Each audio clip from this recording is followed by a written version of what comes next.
He ignored his wife for 3 entire years, treating her like a complete stranger inside their own home, dating other women while she pretended he didn't exist, silently humiliating her every day of that fake marriage he considered just a meaningless business contract. But fate has a cruel and perfect sense of humor. On the morning Daniel confidently arrived for his most important company meeting, ready to finally prove his worth and take the vice presidency he believed was his by right, he opened the conference room door and froze completely upon seeing who was sitting at the head of the table. Wearing an impeccable power suit, with that same cold look he knew so well but had never truly paid attention to, Melissa, his invisible wife, was now his new boss.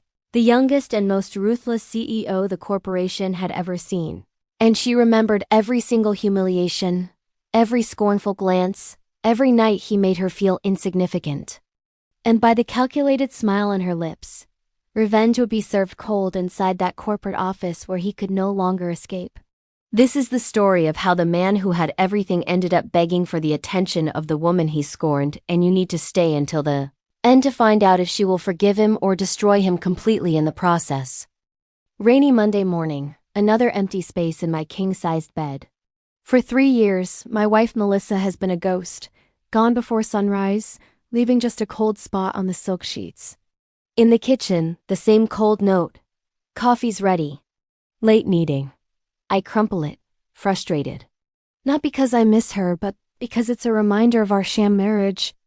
3 years, maybe 1,000 words spoken between us. I'm married to a woman I barely know. My mind flashes back to my grandfather's hospital room, 3 years ago. Richard Chun, the tycoon who built an empire, gave me an ultimatum on his deathbed. Get married in 6 months, or you get nothing. I was a 28-year-old playboy, and without his money I was worthless. I panicked. Arguing was useless. He said I needed to grow up. After he passed, my cousin suggested her college friend, Melissa Wang. She was brilliant, but her mother's medical bills were crushing her family. Desperate, I agreed to meet her. The proposal Daniel presented was direct and brutally transactional, without any romance or pretense that it would be anything more than a pure business agreement. Legal marriage for exactly 3 years. She would receive $500,000 divided into generous monthly installments of approximately $14,000 starting immediately. After the ceremony, he would pay all her mother's substantial medical costs without limits, including expensive, experimental treatment if necessary. She would maintain basic appearances at important public events when requested with reasonable notice of at least 1 week. And after 3 years, they would divorce quietly and amicably without legal complications or additional financial demands from either side, each going their separate way as if the 3 years had never really happened. Melissa listened to everything in absolute silence, her face a carefully controlled mask that revealed nothing of the emotional turmoil that was certainly happening inside her, and when Daniel finished his rehearsed presentation, she asked only 3 practical questions. Would the money start immediately so she could transfer her mother to a private hospital? This week, would she have complete freedom to work and build her career during the 3 years without his interference? And would there be any expectation of physical intimacy, or would the marriage be purely on paper and for external appearances? Daniel answered yes to the first 2 questions and an emphatic no to the third, making it absolutely clear that he had no romantic or sexual interest in her, that she would be free to live her life completely separate from his, except for the necessary public moments, and that they would even have separate bedrooms in his penthouse so they wouldn't even have to see each other daily if they didn't want to. Melissa accepted the deal after asking for 24 hours to think, but both knew she would accept because the alternative was watching her mother die a slow, painful death from lack of resources while she herself sank into debt that would take decades to pay off, if she managed to pay it off completely someday. The wedding happened 3 weeks later in a cold, soulless ceremony at the city clerk's office with only Amanda and a lawyer for Daniel serving as mandatory witnesses. Melissa, wearing a simple white dress bought hastily at a department store for less than $200. Daniel in a casual suit because he saw no reason to dress elaborately for what was essentially a contract signing with legal consequences, and when the official asked if they wanted to kiss at the end of the ceremony, both refused, simultaneously opting for a formal, uncomfortable handshake that sealed the strangest agreement either of them had ever made. Since that day until this rainy morning 3 years later, Daniel has meticulously fulfilled his financial part of the agreement, depositing the money monthly without fail, paying all of Melissa's mother's substantial medical bills, who fortunately responded well to the expensive treatment and went into remission after 18 months of intensive chemotherapy and complicated surgeries. But he never, not a single time in 1,095 days, treated Melissa as a real wife, or even as a human being who deserved basic attention and respect.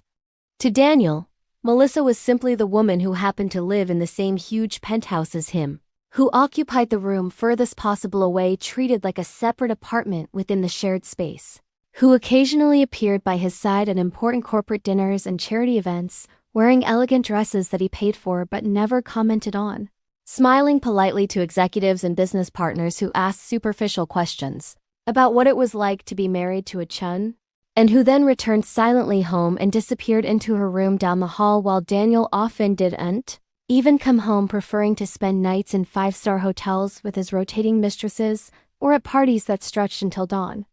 Daniel continues his life exactly as he did before the marriage, dating different women without any effort to be discreet or respectful, arriving late at night or in the early hours of the morning smelling of other women's expensive perfumes and single malt whiskey, drunkenly driving his Porsche through the city's empty streets because he knows his last name protects him from consequences that normal people would face, and treating Melissa with a complete and systematic indifference that is almost crueler than open hostility would be, because at least hostility would acknowledge her existence, while indifference reduces her to less than nothing, to a human void who shares his address but not his life in any meaningful way. Now, standing in this expensive, empty kitchen on this rainy morning that seems symbolically appropriate for his confused emotional state, Daniel looks at Melissa's crumpled note and vaguely wonders, just for a fleeting second before pushing the thought away, if he missed something important by treating the last 3 years as a simple business transaction instead of an opportunity to get to know another human being. But then his phone rings with a message from Veronica, the model he has been dating for 2 weeks, asking if he wants to meet her for lunch at a new and absurdly expensive restaurant. And Daniel immediately forgets any uncomfortable thoughts about Melissa as he replies yes and begins to prepare for another day of his privileged and fundamentally empty life. Before we continue with this story that is only just beginning to unfold in ways Daniel cannot even imagine, we want to hear from you who are watching now. Tell us in the comments where you are watching us from, which city or country, because we love knowing that our stories reach people in different places.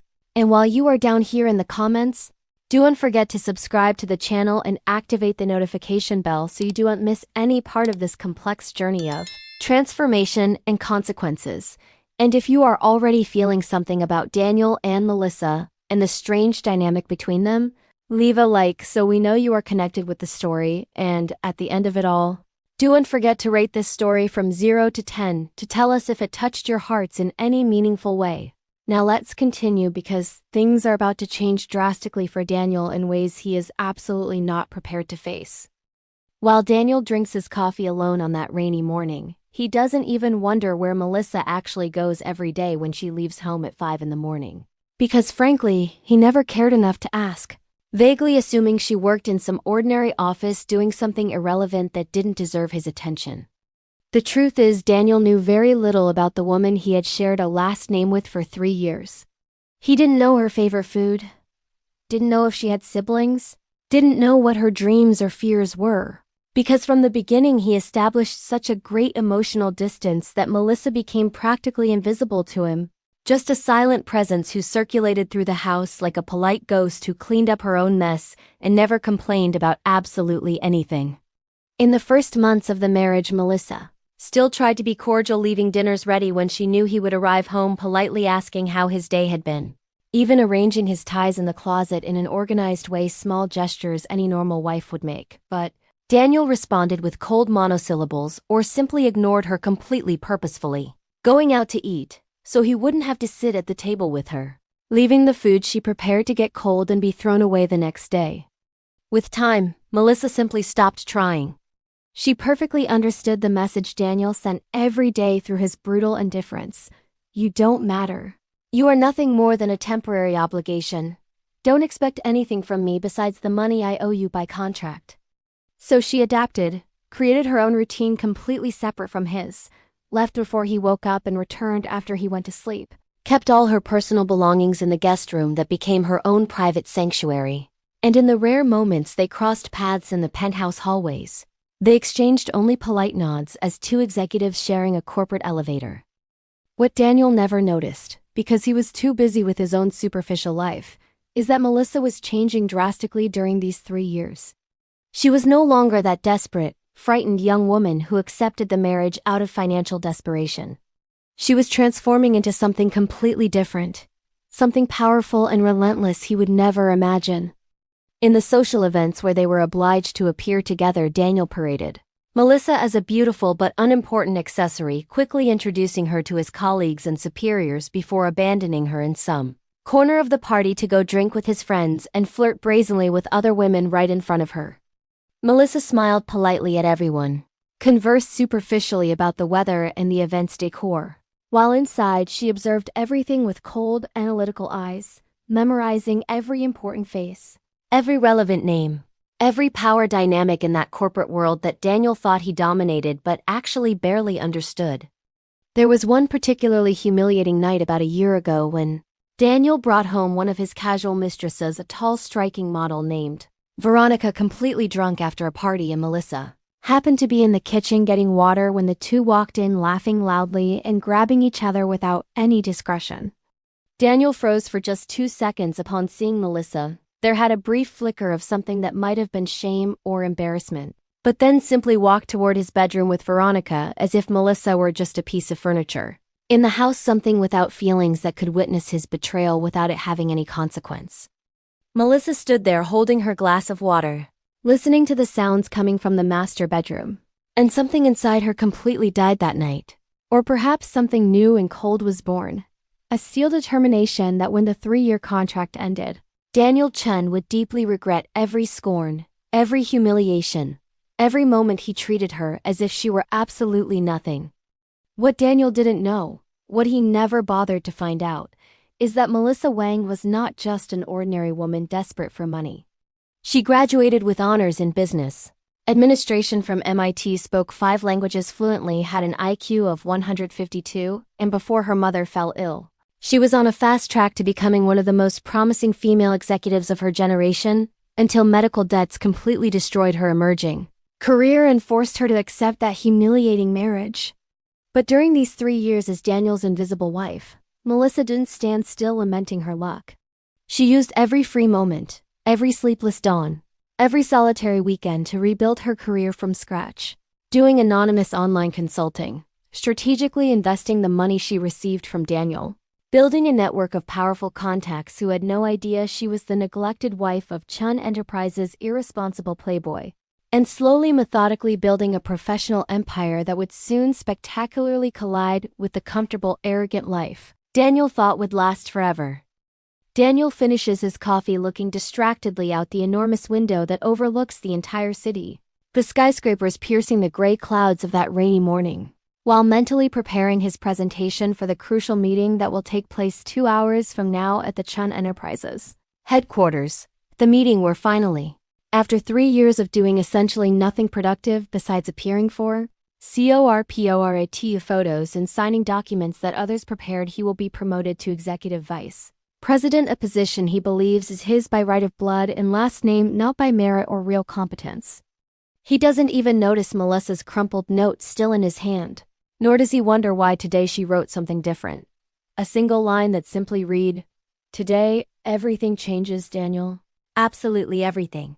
An enigmatic message he didn't even consciously register because he was too busy thinking about himself and the acceptance speech he had already rehearsed mentally.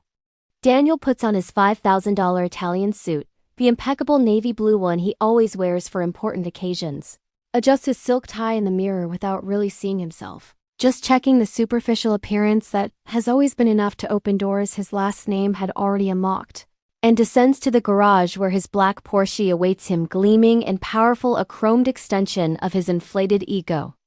Traffic is chaotic because of the rain, but Daniel doesn't care. He puts on a playlist of songs that make him feel invincible, drums his fingers on the leather steering wheel, imagines the faces of his colleagues when he finally assumes the position that transforms his presence from decorative to essential, without having the slightest notion that in the next 2 hours, his entire life will be turned completely upside down in a way he never could have predicted even in his worst nightmares. When Daniel finally arrives at the imposing Chen Enterprises building, a 40-story glass and steel giant that dominates the financial district, he greets the doorman with that casual familiarity of one who was born belonging to that world of privilege, enters the executive elevator that only stops on the top 5 floors, presses the button for the 39th floor where the main conference room is located, and as he ascends, he observes his reflection in the elevator mirror, adjusting his perfectly combed hair one last time, practicing that confident smile he always used to mask his complete lack of real substance. The doors open, revealing the luxurious corridor lined with fine wood and extremely expensive artwork. His secretary Jennifer is visibly nervous at her desk. She looks up when she sees him, and there is something strange in her expression. Something between pity and apprehension that Daniel cannot decipher, but also doesn't bother to investigate. He simply nods confidently and asks if everyone has arrived for the meeting. And Jennifer swallows hard before replying in a trembling voice that yes, everyone is waiting for him, especially the most important person. Daniel frowns slightly because her tone is peculiar, almost as if she is trying to warn him of something without using words, but he dismisses the strange feeling and walks purposefully down the corridor toward the mahogany double doors of the conference room. His hands sweating lightly inside his trouser pockets because beneath all his arrogance, there is a small core of insecurity that he never admits even to himself, the deep knowledge that he never truly proved his worth, never built anything with his own hands, never was more than a privileged last name in an expensive suit. He takes a deep breath, puts on his mask of supreme confidence, pushes the heavy doors that open dramatically, and enters the room expecting to see the familiar faces of the veteran directors. The grumpy CFO, the operations director who always treated him with thinly disguised condescension, all waiting to witness his planned ascension. But what Daniel sees when his pupils adjust to the soft light of the conference room makes his brain simply stop processing information for several complete seconds, as if someone had pressed the pause button on reality.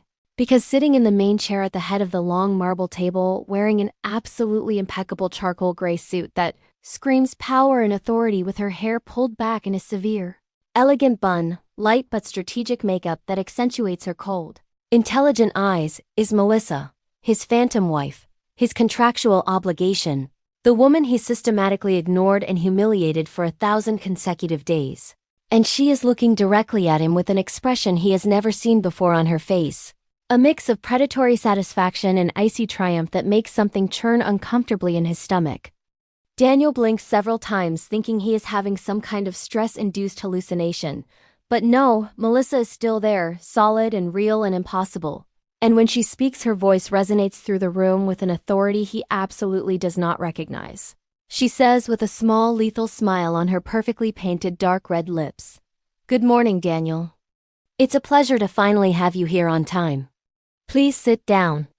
We have a lot to discuss about your position in this company, or rather about the complete lack of position you will have from now on if you don't prove you can be something more than the spoiled, incompetent grandson everyone here knows you truly are." The silence following Melissa's words is so dense and suffocating that Daniel can hear his own heart beating rapidly inside his chest, pumping adrenaline and confusion in equal doses through his veins, which suddenly feel filled with ice. He looks around the table, trying to find a face that shares his absolute perplexity, but all the executives present are looking at Melissa with expressions of professional respect. Some even seem slightly intimidated, and then the reality begins to slowly infiltrate Daniel's shocked consciousness like cold water leaking through cracks in a dam about to burst. The CFO, Mr. Howard, who is 63 years old and has 35 years with the company, is sitting to Melissa's right, taking notes on his tablet as if she were his legitimate superior. The operations director, Marcus, is to her left with an open folder full of charts and reports. And at the far end of the table is sitting someone Daniel doesn't immediately recognize, a man in an impeccable suit in his 50s with perfectly combed gray hair, and when Daniel finally processes who that man is, his stomach violently drops because it is Jonathan Pierce, the legendary CEO of Pierce & Associates, the largest corporate consulting firm on the East Coast. A man whose name is whispered with reverence and fear in all the executive circles Daniel frequents. Melissa lets the silence stretch for a few more cruel seconds, visibly savoring Daniel's growing discomfort as he is still standing near the door like a pillar of salt, unable to fully process what is happening. And then she repeats with a slightly impatient but professionally polite tone, "Daniel, please sit down. We don't have all day. And there are many important decisions to be made about the future of Chun Enterprises and what role you will have in that future, if any at all." Daniel finally manages to move his legs, which feel like they've been replaced by molten lead. He walks awkwardly to the nearest chair, which happens to be in the middle of the table, far from the position of power he expected to occupy. And as he sits down, he realizes his hands are trembling slightly, so he hides them under the table, trying to regain some control over the situation that has clearly completely slipped out of his grasp without him even realizing when or how it happened. Melissa opens an elegant leather folder in front of her and begins to speak with the clear, professional voice of someone who has given this presentation several times before. She explains that 6 months ago, the Chun Enterprises Board of Directors, concerned about the company's decreasing financial trajectory and the lack of visionary leadership after the death of the patriarch Richard Chun, decided to hire Pierce and Associates to conduct a complete audit and recommend radical structural changes to save the company from an imminent bankruptcy that was being carefully hidden from smaller shareholders and the general public. Daniel feels another blow to his stomach upon hearing the words imminent bankruptcy, because he honestly had no idea the company was in any kind of trouble. He vaguely assumed everything was fine because money kept coming into his account every month, and no one ever bothered him with unpleasant details about decreasing profits or increasing debt. Melissa continues explaining that over the last 6 months, Pierce and Associates conducted a deep analysis of all departments, all executives, all operations of Chun Enterprises, and their findings were simultaneously devastating and clarifying, revealing decades of mismanagement, rampant nepotism, and a toxic corporate culture where positions were distributed based on last names and family connections instead of competence or real results. Jonathan Pierce intervenes at this moment with his deep, authoritative voice that has commanded boardrooms across 3 continents. He looks directly at Daniel and says without diplomatic euphemisms that during the audit they identified several corporate deadweight executives who occupied high-level positions but contributed essentially zero value to the company, and that Daniel Chun was right at the top of that list of privileged unproductivity. His 3 years at the company consisted literally of attending social events, signing documents he never actually read, and collecting an obscene salary for basically existing and carrying the right last name. Daniel feels his face flush with a mixture of humiliation and rising anger. He wants to protest, wants to defend himself, wants to say that they don't understand his symbolic importance. But when he opens his mouth, no convincing word comes out, because deep down he knows that every accusation is perfectly true, and there is no possible defense against the naked, brutal truth. Melissa then drops the bomb that makes Daniel's world completely implode. She says with that same small, lethal smile that Jonathan Pierce and his team not only audited the company but also recruited a new CEO to implement the necessary changes and save Chun Enterprises from inevitable ruin, someone with impeccable credentials, a proven history of successful corporate turnarounds, and intimate knowledge of the company's family structure and politics. And then she pauses theatrically before continuing. "That someone is me, Daniel. I was named CEO of Chun Enterprises 2 weeks ago. The board voted unanimously in my favor after reviewing my portfolio of successes over the last 3 years. And today is my first official day in command of this company that will soon be completely transformed, starting with the elimination of all the elements that prevent it from reaching its maximum potential. And unfortunately for you, dear husband, you are the first item on my list of necessary eliminations." Daniel is paralyzed in his chair, trying to process the magnitude of what he just heard, his brain refusing to accept that the silent woman he relegated to the guest room for 3 entire years is now sitting in the chair that should be his commanding. The company that bears his family's name with an authority he never managed to project even when he tried. Melissa notices expression of absolute shock and something in her, perhaps a remnant of pity or maybe just efficient professionalism, leads her to explain exactly how she reached that position of power while he was too busy ignoring her existence to notice that he was being completely surpassed by someone sleeping down the hall. She closes the folder in front of her and leans back in the leather executive chair, her fingers interlaced in a way that conveys absolute control, and begins to tell a story Daniel never heard because he never bothered to ask about the life of the woman who carried his last name but not his attention. Melissa explains that before her mother fell ill with that aggressive cancer that drained every penny she had, she was working as a junior strategy director at Silverman Consulting, one of the top 3 consulting firms in the country. And in just 2 years, she had tripled the revenue of her division through corporate restructurings that saved 7 companies from bankruptcy and generated profits of more than $200 million collectively. Daniel watches her speak, and it's as if he's seeing a complete stranger because the Melissa he knew, or rather thought he knew, was a quiet, submissive figure who accepted his indifference without complaint, not this sharp executive who talks about millions of dollars and complex corporate strategies as if discussing the weather forecast. She continues explaining that when she had to leave Silverman Consulting abruptly to care for her mother and deal with the mountains of medical debt, she thought her career was over before it even truly began. That contractual marriage with Daniel was the lowest point of her existence, a necessary humiliation to save the only family she had. But during the first year as Daniel's invisible wife, while he went out to his parties and returned smelling of other women's perfumes, Melissa transformed her pain and humiliation into pure fuel to rebuild her career in a way no one could trace back to her public identity as Mrs. Chun Howard. The veteran CFO intervenes at this point to add context that makes Daniel feel even more insignificant. He explains that Melissa created a consulting identity under the pseudonym M. Wong Strategies and began working remotely for startups and mid-sized companies that needed quick turnarounds but couldn't afford the absurd fees of the large firms. And in just 18 months, she had a client list who adored her and a growing reputation in online business circles as a strategic genius who achieved impossible results. Marcus, the operations director, enthusiastically adds that he himself had hired Wong Strategies anonymously a year ago when he was struggling with supply chain problems that threatened to shut down 3 of Chun Enterprises' factories. And the solutions Melissa implemented saved those operations and even generated a savings of $15 million annually. And he had no idea that the brilliant consultant who was saving his department was the same woman who occasionally appeared at corporate events alongside Daniel, looking bored and disconnected. Jonathan Pierce takes over the narrative with evident professional pride, explaining that when the board hired him to find a new CEO for Chun Enterprises, he had a list of 50 potential candidates from around the world, established executives with decades of experience and shelves full of corporate awards. But as his team conducted the interviews and assessments, the name Wong Strategies kept appearing in the references, a mysterious consultant who had apparently worked successfully for 17 different companies in the last 2 years and had achieved extraordinary results in each one.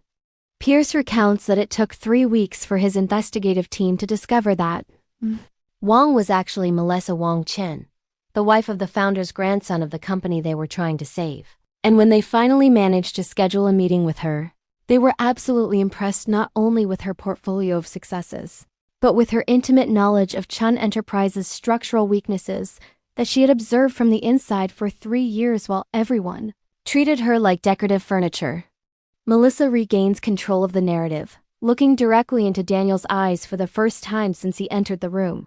And there is something in that look that makes him shrink internally, a mixture of triumph, old hurt, and icy determination that makes him understand finally, too late, that he completely underestimated the person sleeping down the hall while he wasted 3 years of his life on superficiality and arrogance. She says with a firm, clear voice that she accepted the CEO position not out of revenge, although she admits there is a considerable satisfaction in proving to everyone who underestimated her that they were completely wrong, but because she genuinely believes she can save the company and the jobs of thousands of employees who depend on Chun Enterprises to support their families, something Daniel never thought to consider because he was too busy thinking about himself.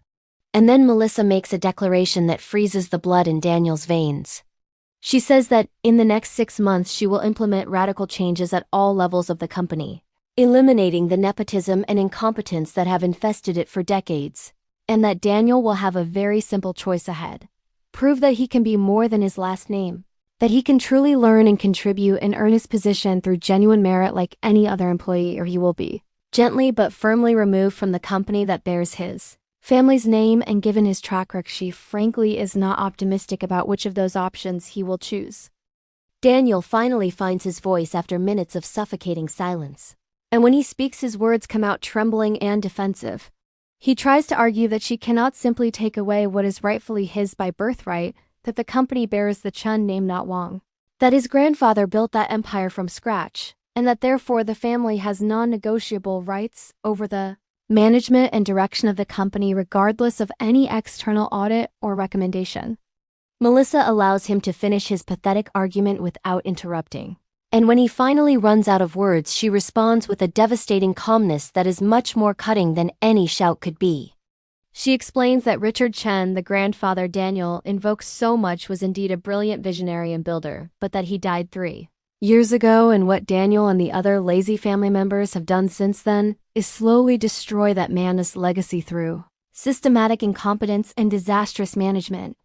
Howard pulls up concrete numbers on his tablet and projects them onto the large conference room screen. Read descending graphs that show how Chun Enterprises has lost 37% of its market value in the last 3 years, how 5 of its main clients have switched to competitors, how 3 entire departments are operating at a significant loss, and how if current trends continue the company will be in complete bankruptcy within 18 months, leaving 2,400 employees jobless and utterly destroying the legacy Richard Chen took 40 years to build. Daniel looks at the projected numbers, feeling a mixture of shame and denial, because part of him wants to argue that these numbers are wrong or exaggerated. But another part of him, the small honest part he usually successfully ignores, knows that he never really paid enough attention to know whether the company was doing well or badly. He just assumed the money would continue flowing eternally because it always had, that the Chen last name was a magical shield against real consequences. Melissa then makes her proposal, and it is a proposal so unexpected and seemingly impossible that Daniel is sure he misheard. She says that she will not simply fire him today, even though she has every right and justification to do exactly that. Instead, she is offering him something no one else in the company would receive under similar circumstances: a second chance, an opportunity to prove that he can be more than the privileged deadweight he has been until now. The conditions of this second chance are presented by Jonathan Pierce in his professional, impersonal voice. He explains that Daniel will be immediately demoted from his nominal position as Director of Corporate Relations, an empty title that meant nothing, and where he had no real responsibilities, and will be transferred to the company's accelerated trainee program. Yes, trainee. The same position young college graduates occupy when they enter Chun Enterprises without any connections or privilege. Daniel feels his face burn with humiliation upon hearing the word trainee being applied to him, a 31-year-old man who carries the company's last name being placed at the same level as 20-2-year-olds, who still have fresh diplomas and student debt. But before he can protest, Marcus continues detailing the program with an enthusiasm that seems almost cruel. The trainee program will last 6 months, and Daniel will rotate through 6 different departments, 1 month in each, starting from the bottom and executing real measurable tasks in sales, then operations, then finance, then human resources, then marketing, and finally corporate strategy. And in each department, he will be evaluated weekly by supervisors who will have no obligation to treat him differently from any other trainee, and who have in fact been specifically instructed to be extra rigorous in their evaluations to ensure he is not receiving preferential treatment. Melissa adds the toughest part of the proposal, looking directly at Daniel with that impenetrable expression he is beginning to deeply hate. She says that during these 6 months, his salary will be reduced by 92% to match the standard trainee salary, that he will no longer have access to the executive office, the reserved parking space, the corporate expense account, the company car, or any other privilege he took for granted. He will be treated exactly like any other entry-level employee trying to prove his worth and climb the hierarchy through hard work and real results instead of family connections. And if Daniel refuses this generous offer, or if he accepts but fails in any of the departments during his 6-month rotation, he will be permanently removed from Chun Enterprises, and his small package of shares inherited from his grandfather will be bought by the company at the current market value, which due to the mismanagement of the last 3 years is approximately 60% lower than it was when he received them. Jonathan Pierce concludes the proposal presentation by explaining that this is a unique and non-negotiable offer that expires as soon as Daniel leaves that conference room. He has exactly 2 hours to decide if his pride is more important than his future, if he prefers to maintain his arrogance and lose everything, or swallow his humiliation and possibly, just possibly, discover that he is capable of being more than he has been until now. Daniel looks around the table searching for some expression of sympathy or support, but finds only professional, neutral faces awaiting his decision, and then his eyes meet Melissa's again, and for the first time in 3 years he truly sees her, not as the invisible contractual obligation who shares his home, but as the formidable person she is and always has been, even when he was too busy being selfish to notice. And Daniel realizes with an overwhelming weight in his chest that he is at a crossroads that will define the rest of his life. He can let his ego control him and walk out of that room and consequently out of the only structure he has known his entire life, becoming irrelevant and forgotten before he turns 32. Or he can do something he has never done before in his entire privileged existence, completely humble himself, admit that he is worthless without the last name he carries, and genuinely try to learn to be a person of real value instead of just a decorative heir everyone tolerates out of obligation. Daniel asks for 10 minutes to think, his voice coming out weaker than intended, and Melissa grants it with a nod. She and the other executives leave the room, leaving him alone with his chaotic thoughts and that terrible feeling of sinking into quicksand with nothing solid to hold on to. He walks to the enormous window that offers a panoramic view of the city, the buildings stretching to the horizon like monuments to success and failure, and tries to imagine his life in the 2 possible scenarios that open before him like diverging roads in a dark forest. If he refuses Melissa's proposal and leaves that room with his superficial dignity intact, where exactly would he go? What exactly would he do? He who has never worked a real day in his life, who has no marketable skills besides smiling for cameras and wearing expensive suits, who would be known in all corporate circles as the failed heir who was expelled from his own family company for proven incompetence. His friends, those he thinks are friends but who are actually just other social parasites attracted by his money and status, would disappear as soon as he could no longer afford the rounds of expensive drinks at exclusive clubs. The women who orbit around him like empty satellites wouldn't give a second glance to an unemployed man with no prospects, living off the remnants of a diminished inheritance. Daniel feels a knot of genuine panic form in his stomach as he considers this reality, because beneath all his constructed arrogance lies a deep and terrifying knowledge that he is fundamentally inadequate to survive in the real world without the safety net his last name has always provided. The alternative is equally terrifying, but in a different way. Accepting Melissa's proposal means voluntarily destroying the image he built of himself, means publicly admitting that he is worthless, means submitting to the authority of the woman he scorned and ignored for 3 years, means working alongside people years younger who will probably earn more respect in weeks than he has earned in a lifetime, means possibly failing, publicly and humiliatingly, because he honestly doesn't know if he is capable of doing the real work that will be demanded of him. But as Daniel stands there at the window feeling the impossible weight of this choice, something unexpected happens in his mind. A memory he hasn't visited for years suddenly emerges vivid and clear.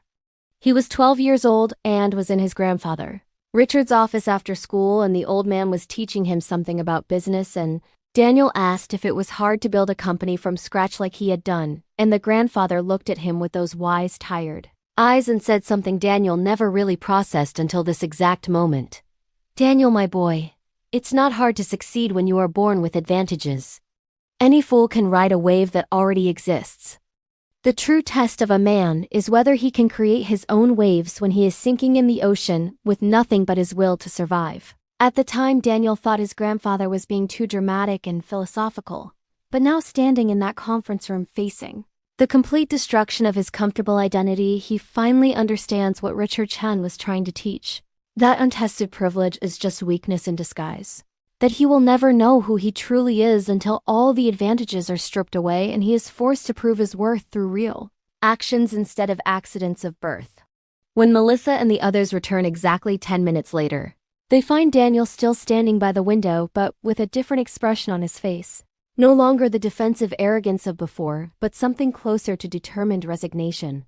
And when he turns and says in a firm voice, despite the terror he feels inside, that he accepts the proposal and will start the trainee program immediately, Melissa allows the smallest of smiles to touch her lips before becoming professional again. The next few days are the most humiliating hell Daniel has ever experienced in his protected life. The following Monday, he arrives at the company not via the executive elevator, but via the common employee elevator, squeezed in alongside dozens of other people talking about TV shows and bills to pay.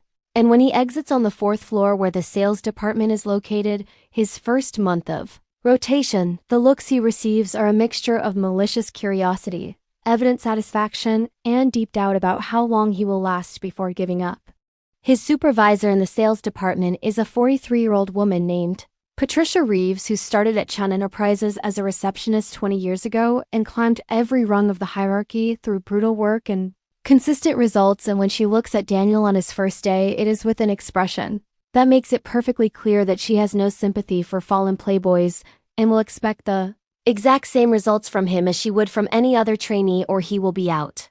Patricia immediately puts him on cold calling, the most dreaded and humiliating task in the sales department, where he has to call a list of potential clients who have never heard of Chun Enterprises or who have already rejected previous proposals, and try to convince them to at least schedule a meeting to hear about the company's products and services. Daniel picks up the phone with sweaty hands, looking at the list of 100 names and numbers. He who never had to convince anyone of anything because doors always opened automatically for him, and dials the first number with his heart pounding as if he were about to parachute without training. The first 10 calls are complete disasters. He stutters through his rehearsed pitch, forgets important points, doesn't know how to answer basic questions about technical specifications, and is rejected in ways ranging from politely firm to rudely abrupt. One woman even laughs at him before hanging up when he mentions he works for Chun Enterprises, and she replies that she has had terrible experiences with the company in the past and would never do business with them again.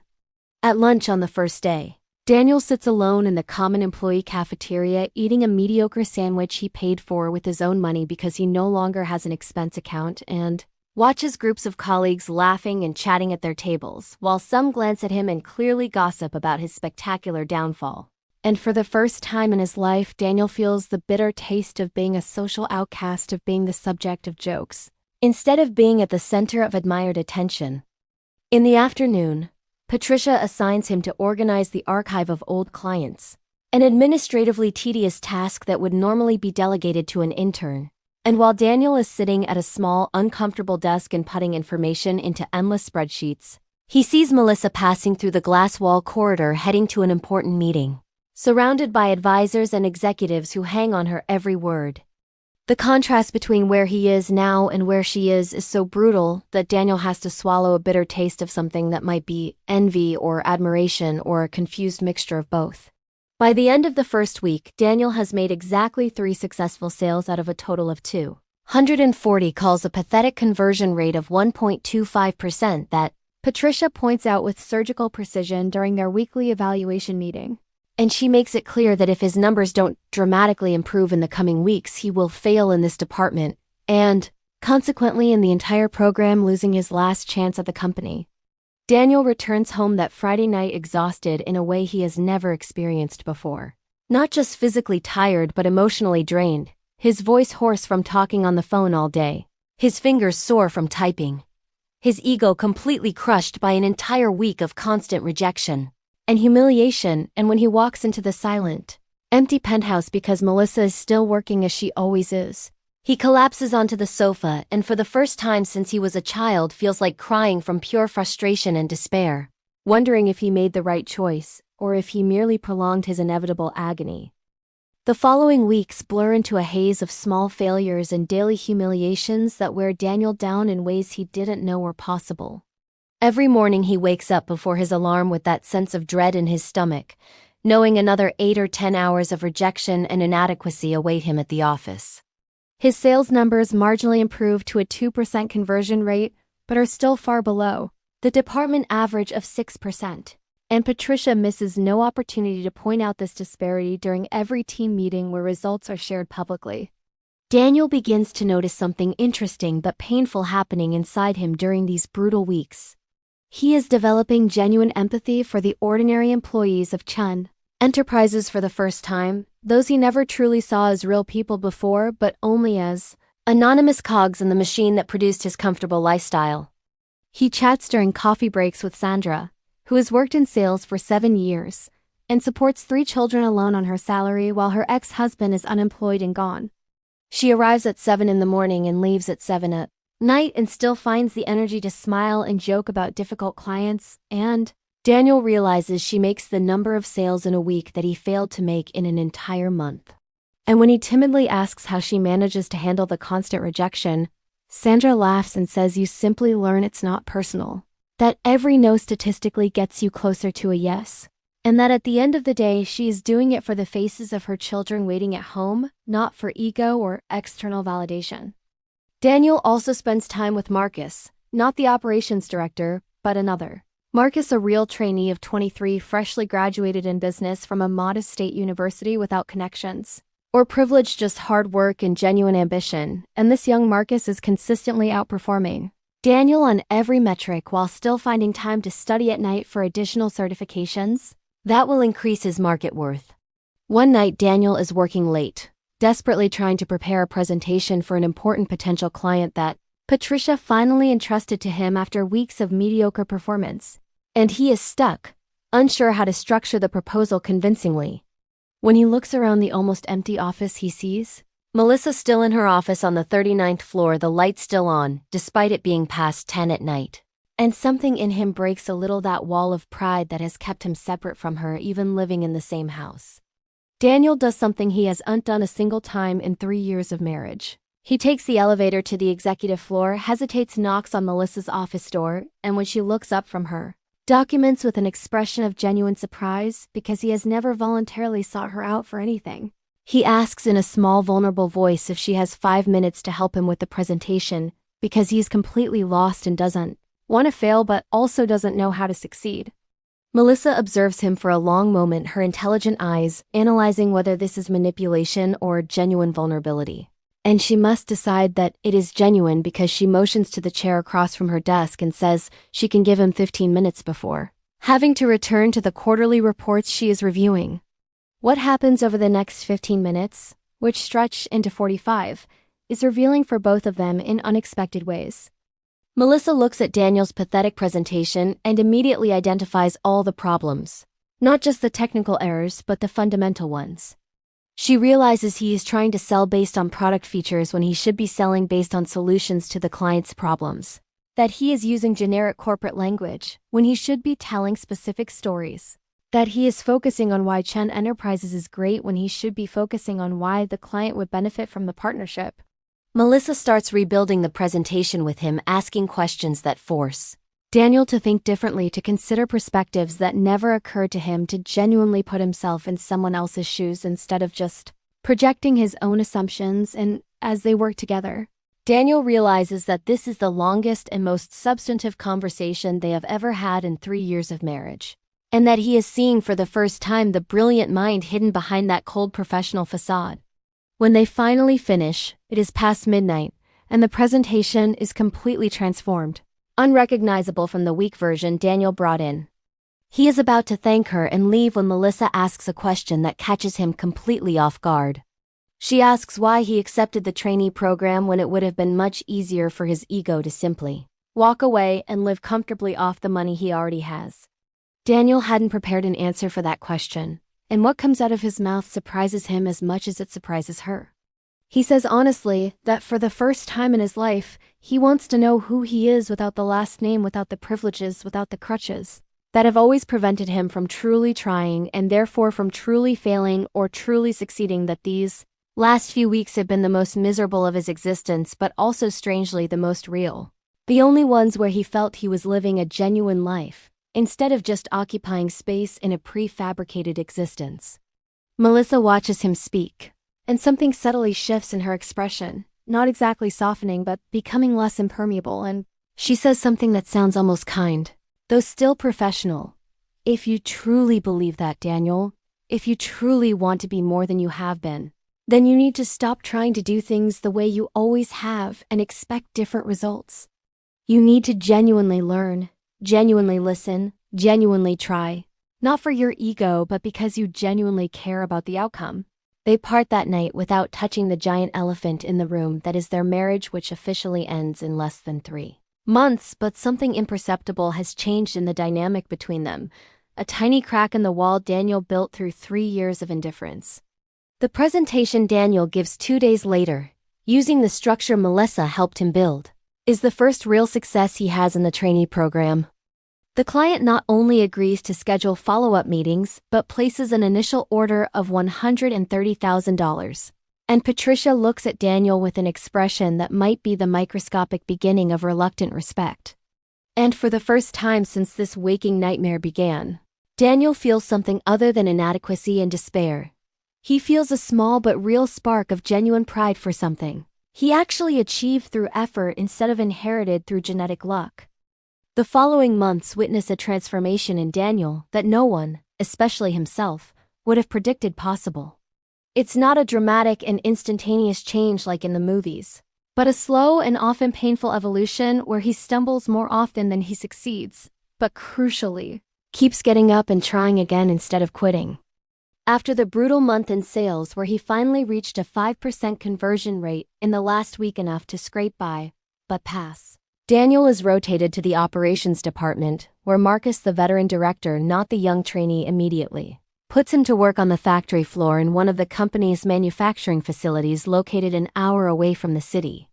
Daniel spends 30 days wearing a hard hat and steel-toed boots, learning how Chun Enterprises products are actually manufactured, talking to machine operators who work 12-hour shifts, understanding, for the first time, the real challenges of maintaining efficient and safe production lines, and developing a deep respect for people who do genuine, physical work instead of just pushing paper and attending meetings. A particularly revealing afternoon happens when one of the main machines breaks down and Daniel watches an engineer named Roberto, 58, diagnose and fix a complex problem in 40 minutes that would have stopped production for entire days if the company had to wait for external technicians. And when Daniel comments admiringly about his skill, Roberto laughs and explains that he has worked with those machines for 32 years, knows every sound and vibration, and that he learned through decades of trial and error and never stopping studying, even when his supervisors said he knew enough. In the finance department, Daniel faces perhaps his greatest challenge because numbers and spreadsheets have always been his kryptonite. He can read reports superficially, but genuinely understanding cash flows, variance analysis, revenue projections, and all the complex instruments that keep a company running requires a level of intellectual rigor he historically avoided. His supervisor in the finance department is a woman named Jennifer, 36, with an MBA from Wharton and limited patience for incompetence. She immediately detects the giant gaps in Daniel's knowledge, and instead of softening things, she plunges him straight into the deep end of the pool, giving him tasks that require him to genuinely learn the fundamentals or fail spectacularly. Daniel spends entire nights studying concepts he should have mastered in college, but spent copying or paying others to do. He watches YouTube videos on basic financial analysis, reads introductory books that first-year students read, and is unashamed to ask stupid questions because he finally understands that pretending to know is much more destructive than admitting ignorance and genuinely learning. During these months of slow transformation, the dynamic between Daniel and Melissa in the penthouse they share also begins to change in subtle but significant ways. They are still not a real couple, and the planned divorce for the end of the 3-year contract is rapidly approaching. But the cold hostility and total indifference have been replaced by something more complex and interesting. Daniel begins coming home late because he is genuinely working, not partying, and often finds Melissa still awake reviewing documents in the living room. And instead of ignoring each other mutually as they did before, they start having short but substantive conversations about their days. Daniel asking questions about complex corporate decisions she is facing, Melissa occasionally offering insights into the challenges he is encountering in his department rotations. One night, Daniel is particularly frustrated trying to understand a complex financial concept for a presentation the next day, and Melissa observes his rising frustration before finally sitting down next to him on the sofa, something she has never voluntarily done in 3 years, and spends 45 minutes explaining the concept in different ways until it finally clicks in his head. And when Daniel looks at her with genuine gratitude and sincerely says that she is the best teacher he has ever had, Melissa smiles a small but real smile that Daniel has never seen before on her face, a smile that reaches her eyes and makes them sparkle with something that might be nascent affection or at least reluctant approval. Daniel also begins to notice things about Melissa that he was too blind to see during 3 years of self-imposed indifference. Like how she always leaves an extra cup of coffee ready for him in the mornings, a habit she maintained even when he ignored her completely, how she works absurd hours but never complains or seeks sympathy, how she's deeply respected by the company's employees not out of fear but out of genuine admiration for her competence and fair treatment, how she has a dry, sharp sense of humor that emerges occasionally during their late-night conversations and that makes Daniel genuinely laugh for the first time in months. The big emotional shift happens on a particularly difficult night when Daniel receives devastating feedback from Jennifer about his work in the finance department. She essentially tells him that he is operating at the most basic level and that if he doesn't drastically improve in the next 2 weeks, he will fail in this department and potentially in the entire program. And Daniel returns home feeling completely defeated, questioning whether all this effort is worth it or if he is just prolonging the inevitable. He finds Melissa in the kitchen making tea, and she immediately senses his emotional state because she has learned to read people in a way Daniel is still developing. And instead of offering empty platitudes or trying to cheer him up artificially, she simply asks if he wants to talk about what's happening. Daniel breaks down emotionally for the first time in front of another person.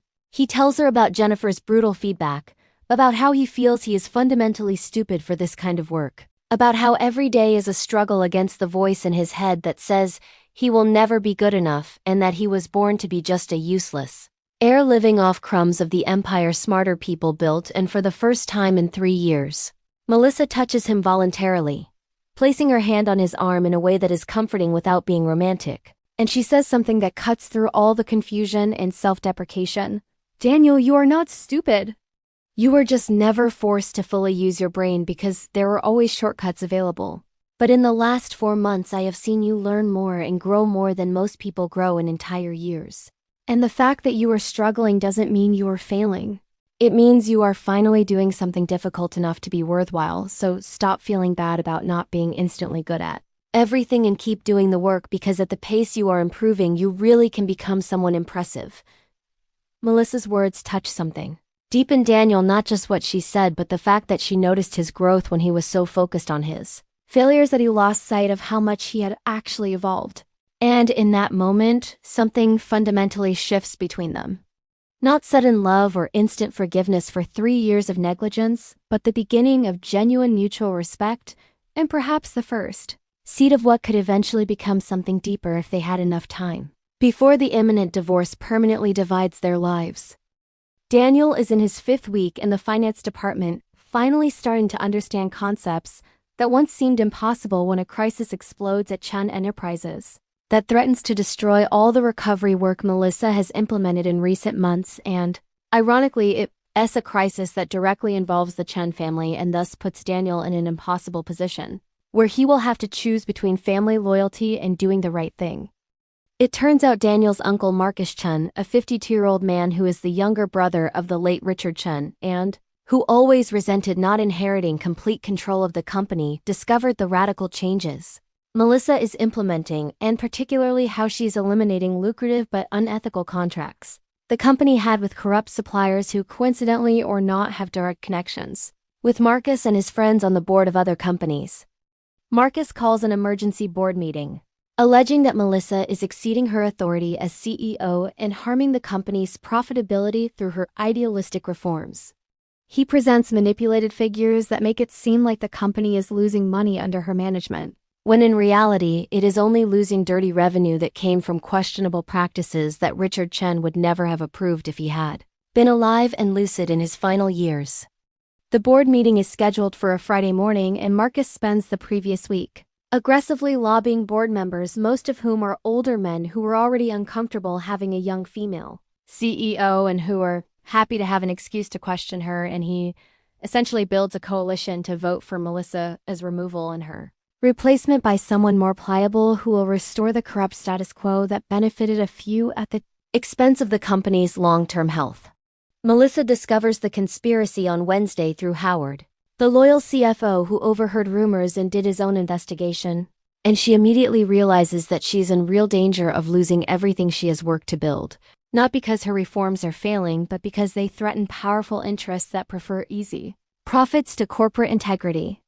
She could fight alone, prepare defenses, counter-argue with her own numbers, but there is one variable she cannot control.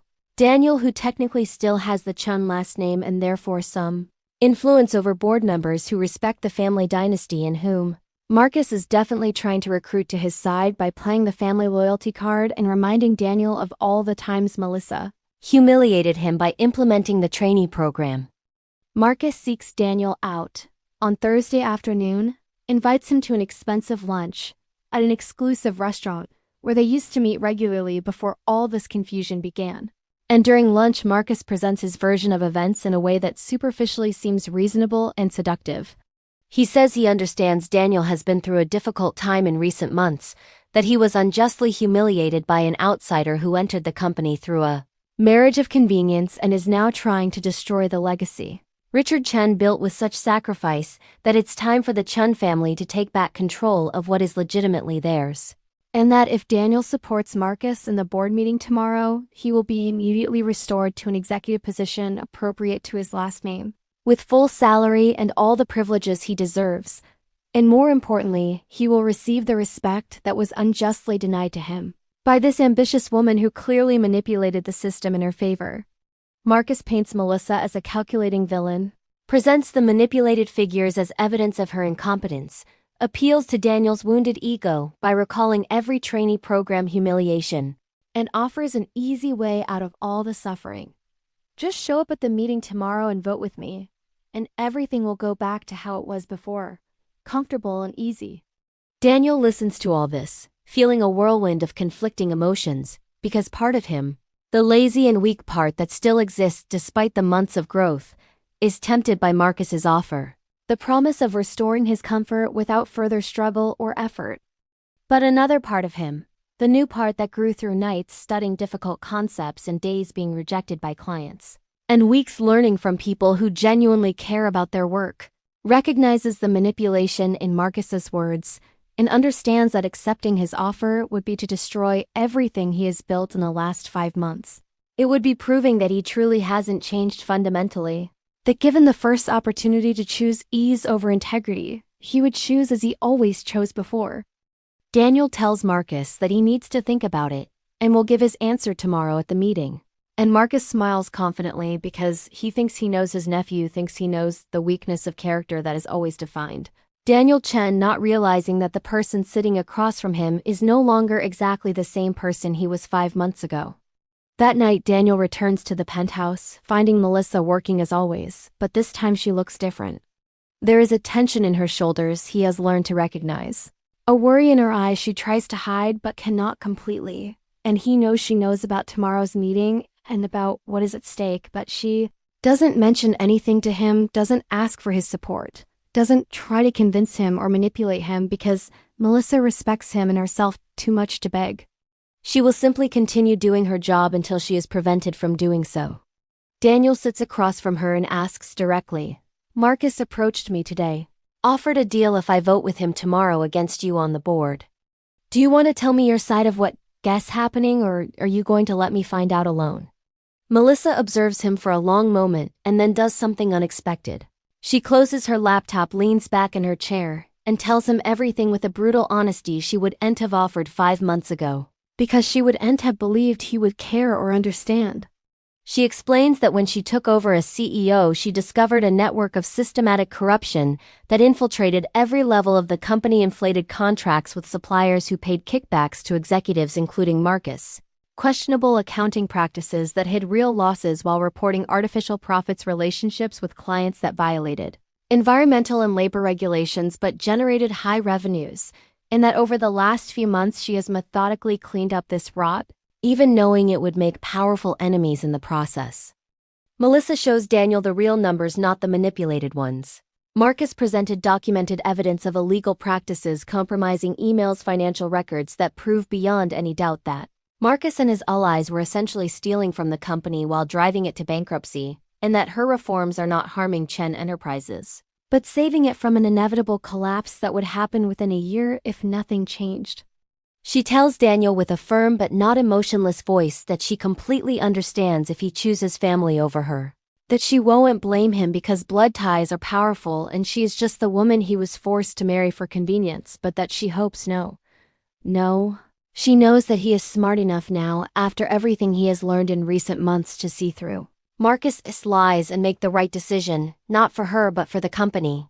For the 2,400 employees who depend on Chen Enterprises to feed their families. For the real legacy of Richard Chen, which was to build something ethical and sustainable, not a get-rich-quick scheme for lazy relatives.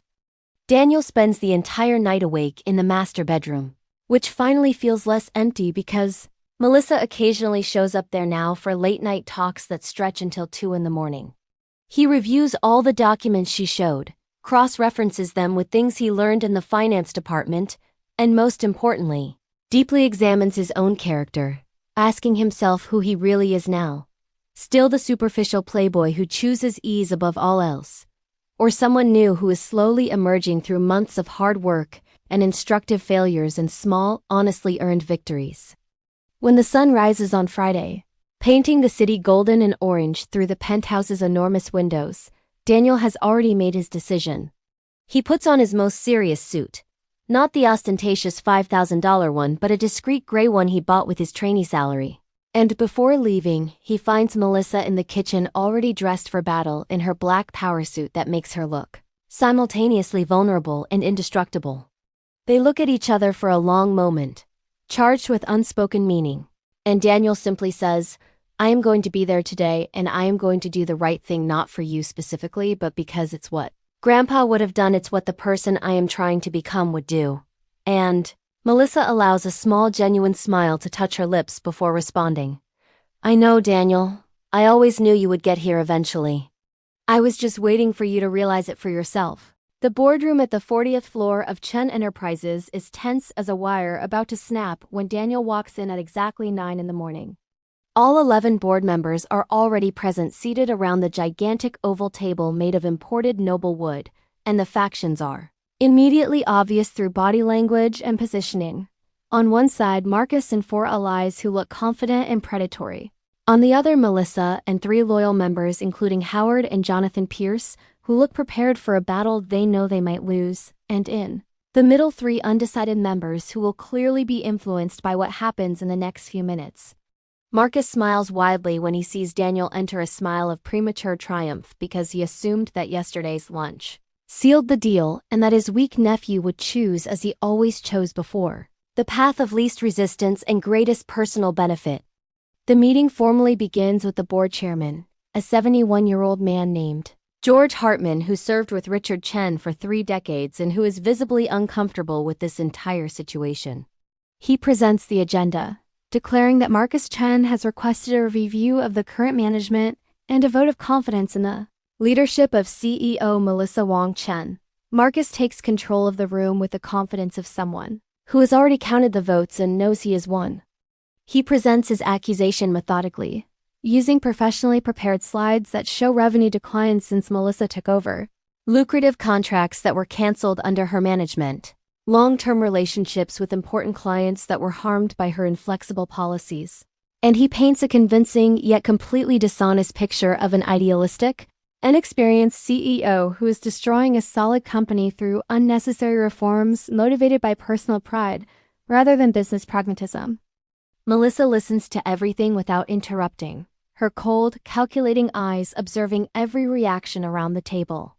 She has already learned that you don't win corporate debates through emotional appeals but through irrefutable facts and superior preparation.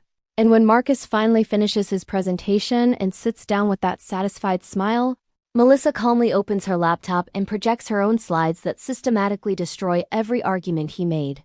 She shows that yes, total revenue decreased by 15% since she took over, but real profit margin increased by 28% because she eliminated contracts that generated high revenue but negative margins due to hidden costs and unsustainable practices.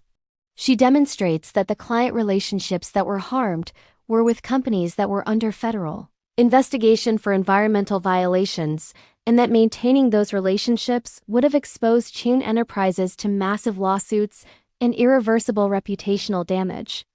She presents projections from 3 different independent consultants, who all agree that under the previous trajectory, the company would have filed for complete bankruptcy within 18 months, while under her reforms it is projected for sustainable growth of 12% per year for the next 5 years. But Melissa saves her most powerful weapon for last.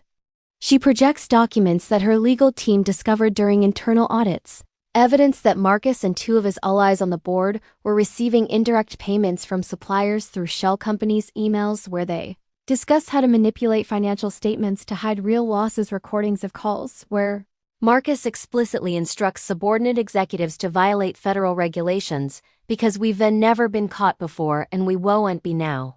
The silence that follows is absolutely suffocating. Marcus is pale and clearly in a panic because he didn't expect Melissa to have that level of evidence against him. His allies on the board are looking at him with expressions ranging from shock to betrayal, because some of them probably didn't know the full extent of his criminal activities. Melissa then calmly declares that she is not interested in destroying Marcus or anyone else, that she understands that bad corporate cultures develop over years and that individuals get trapped in patterns that seemed acceptable at the time.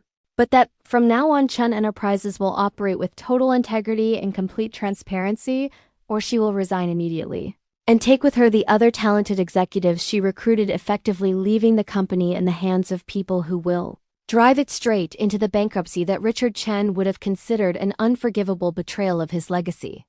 It is at this crucial moment, when the silence stretches and all eyes gradually turn to him expecting him to choose a side, that Daniel finally stands up from his chair and speaks for the first time in that meeting, his voice not as strong as he would like, but firm enough to carry his words across the tense room.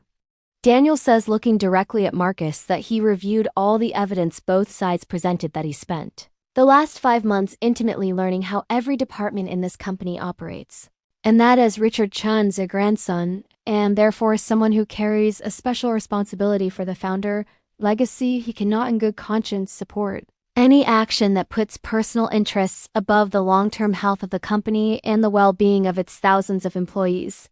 He continues by saying something that clearly shocks Marcus and surprises even Melissa, that during his department rotation he met extraordinary people like Sandra in sales, who supports 3 children alone, Roberto in operations, who dedicated 32 years of his life perfecting his craft, Jennifer in finance, who could earn double at other companies but stays because she believes in the mission of Chun Enterprises, and that these people and thousands like them trust that the company's leadership will make responsible and ethical choices, not choices that benefit a few corrupt executives at the expense of everyone else. Daniel looks around the table, making eye contact with every board member before declaring formally, "I vote full confidence in CEO Melissa Wang Chun and fully support her reforms, and furthermore, I propose that any board member proven to be involved in the documented practices we saw today be immediately removed and replaced by people who genuinely care about this company more than their own pockets." And then he does something he has never done before in his entire privileged life. He voluntarily gives up something valuable by saying, "And to be completely clear, if my vote is seen as compromised due to my personal relationship with the CEO, then I also formally resign from any position or title I may have in this company and will continue as a trainee until I complete the program and earn any future position purely through proven merit, not family connections." The impact of these words is immediate and dramatic. The 3 undecided board members who are being courted by Marcus are clearly impressed by Daniel's willingness to sacrifice his own interests for integrity, and one by one they declare their support for Melissa and her reforms, decisively turning the vote against Marcus and his corrupt faction. Marcus tries to protest and threaten and make several desperate last attempts to reverse the tide, but George Hartman, the board chairman, finally finds his backbone and declares that the vote is closed, that Melissa Wang Chen continues as CEO with the full support of the board, and that an independent investigation will be conducted into the allegations against Marcus and his associates, with appropriate consequences to follow, based on the findings. When the meeting finally ends after 3 tense and exhausting hours, Daniel walks out of the conference room feeling simultaneously drained and strangely at peace. He did the right thing for the first time in his life without caring about the personal cost. And this creates a sense of lightness that no amount of money or status ever provided. He is walking toward the elevator when he hears quick footsteps behind him and turns to see Melissa running in an uncharacteristically unprofessional way. And when she reaches him, there is something in her eyes that he has never seen before. Something between gratitude and something deeper that neither of them is ready to name yet. Melissa stops a few inches from Daniel there in the empty corridor of the 39th floor, both still processing the intensity of what just happened in that boardroom.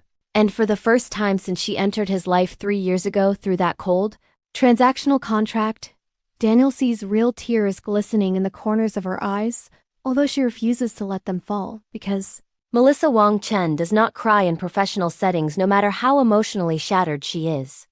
She opens her mouth to say something, probably a formal and professional thank you, but the words don't come out, because there is so much emotional weight in them that they don't fit into polite corporate phrases. And Daniel understands this because he too is feeling the weight of 3 years of shared history. Months of painful transformation, and this specific moment where everything irreversibly changed between them. Daniel does something bold that the Daniel of 6 months ago would never have done. He reaches out and gently takes her hand. Not in a romantic way necessarily, but in a profoundly human way. A real connection between two people who went through a war together and emerged on the other side different from who they were when they started. And he says in a voice hoarse with emotion, "You don't need to thank me. I did what any decent person would do, what took shamefully long for me to learn to do, but which I finally understand is the only way to live that truly matters in the end." Melissa squeezes his hand back and responds with a voice she works hard to keep steady. "Daniel, you have grown more in 5 months than most people grow in 5 years. And I know it wasn't easy. I know every day was a fight against everything you knew about yourself, and the fact that you kept going even when it would have been much easier to quit says more about your real character than anything you did in the previous 31 years of your life." They stand there for a moment that extends beyond what is corporately appropriate, and then Melissa hesitantly mentions the elephant that has been in the room for months but which neither of them wanted to address directly. Their marriage contract officially expires in 3 weeks.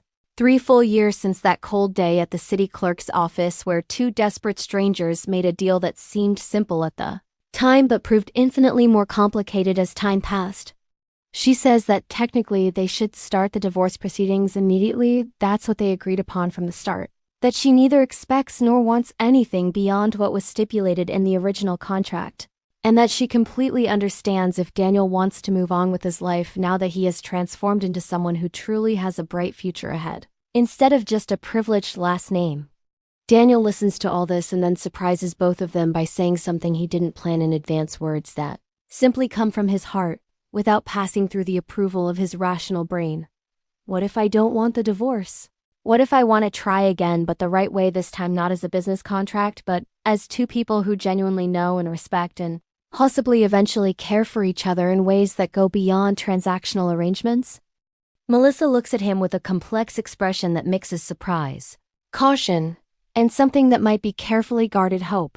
And she answers honestly, "Daniel, you have spent the last 5 months proving to me that you can change and grow. But change under pressure of a structured program is different from consistently choosing to be better when there is no one evaluating you or forcing you. I need to know this is real and sustainable, not just a phase you will get over when things become comfortable again." Daniel perfectly understands what she is saying because he has the same doubts about himself. He cannot honestly guarantee that he won't revert to old patterns when the pressure eases. He only knows that the person he is now wants to try to be better tomorrow and the day after and every day after that, so he proposes something that seems fair to both of them. Let's postpone the divorce for 6 months. Continue living together, but this time truly living together, getting to know each other for real, having real conversations and building something genuine instead of just coexisting in separate spaces. And at the end of those 6 months, if you feel that I have truly fundamentally changed and that there is a possibility of something real between us, then we start over from scratch. If not, then we divorce amicably and move on with our separate lives, but hopefully as better people than we were when this all began. Melissa considers the proposal for a long time while Daniel holds his breath waiting for her answer, and finally she agrees with one condition. During those 6 months, they will go to couples therapy together because if they're really going to try to make this work, they need professional help to work through 3 years of hurt and toxic patterns, and Daniel accepts immediately because for the first time he understands that asking for help is not weakness but intelligence. The following months are a journey completely different from anything Daniel experienced before. He completes his trainee program with surprisingly strong evaluations in all departments except sales, where he is still only average but is improving, and he is offered a genuine position not as director or vice president, but as a junior manager in the corporate strategy department, working directly with Melissa and her team, and he accepts with gratitude because he knows it was honestly earned.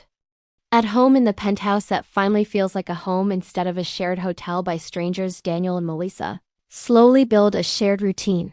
They cook dinners together on weekends, something they never did before because they always avoided each other. They watch movies on the big sofa where she explains cinematic references he missed growing up at parties instead of developing real culture. They have therapy sessions on Thursdays where a skilled therapist helps them deconstruct years of pain and rebuild foundations of healthy communication and mutual respect. Daniel meets Melissa's mother for the first time, a 63-year-old woman who survived cancer thanks to the money he paid, but who initially receives him with justifiable coldness because she knows how he treated her daughter, but gradually over several uncomfortable lunches, she begins to see that he has genuinely changed and eventually offers cautious forgiveness, if not exactly enthusiastic approval. There are difficult moments, certainly. Nights where old patterns try to resurface, and Daniel has to consciously choose to respond differently than his trained instincts suggest. Difficult conversations about past hurts that need to be aired and processed before they can be truly left behind. Doubts that assault both of them in the dark hours of the night about whether this can really work or if they are just prolonging the inevitable. But there are also moments of genuine joy and real connection that neither of them experienced before. Mornings where they wake up at the same time and talk for an hour before starting the day. Afternoons where Daniel surprises Melissa by bringing her favorite tea to her office and staying to discuss complex strategies where he can now genuinely contribute instead of just listening confusedly. Nights where they laugh at inside jokes they have developed and share comfortable silences that don't need to be filled with unnecessary words. When the 6 months finally come to an end, Daniel and Melissa sit on that same sofa where they had so many transformative conversations, and without needing to say much, both know they don't want the divorce, that they want to continue building what they started, that they want to see where this journey takes them when there are no more artificial deadlines or expiring contracts or external pressures dictating their choices. Melissa suggests that they renew their vows not in a cold city clerk's office with mandatory witnesses, but in a small, meaningful ceremony with the few people who genuinely matter, and this time when they exchange rings and make promises, it is with real knowledge of who the other person is, with genuine respect for how much both of them have grown, and with cautious but real hope that they have built foundations strong enough to withstand whatever the future brings. The story ends not with a perfectly tied-up ending where all problems are solved and happily ever after is guaranteed, but with a real beginning, Daniel and Melissa walking together not because a contract obliges them, but because they choose each other every day. Two imperfect people who became better through shared struggle and who now face the future not as boss and subordinate, not as invisible wife and neglectful husband, but as equal partners building something neither of them could have built alone. And somewhere Daniel imagines that Grandpa Richard is watching, and finally, for the first time since he died 3 years ago, he is proud of the grandson who finally learned the most important lesson. That real value doesn't come from last names or inheritances, but from who you choose to be when no one is forcing you to be better, and that true love is not found in contracts and transactions, but built brick by brick through mutual respect, painful growth, and the daily choice to genuinely show up for another person even when it's hard, especially when it's hard. And now we come to the end of this story of transformation and redemption. And we want to hear from you who followed this journey from beginning to end. On a scale of 0 to 10, how much did this story touch your heart? And more importantly, do you believe that people can truly fundamentally change as Daniel changed?